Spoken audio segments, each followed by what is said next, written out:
Assalamualaikum tuan-tuan dan puan-puan.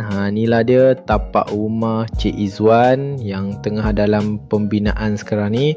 Rumah ni bersaiz 2025 kaki persegi. Besar dan selesa, cukup untuk keluarga besar. Ada 4 bilik tidur, 4 bilik air dan reka bentuk dia jenis split level. Memang nampak moden dan unik. Menariknya bahagian luar rumah ni guna bata merah ikut cita rasa Encik Izwan sendiri, nampak klasik dan rare. Bahagian dalam pula pakai bata biasa je tapi tetap cantik bila dah siap nanti. Sekarang ni kerja-kerja pembinaan masih berjalan lancar dan tim Zasma Home memang jaga kemas semua proses dari awal sampai akhir. Doakan semuanya siap dengan lancar. InsyaAllah nak bina rumah atas tanah sendiri di Kelantan.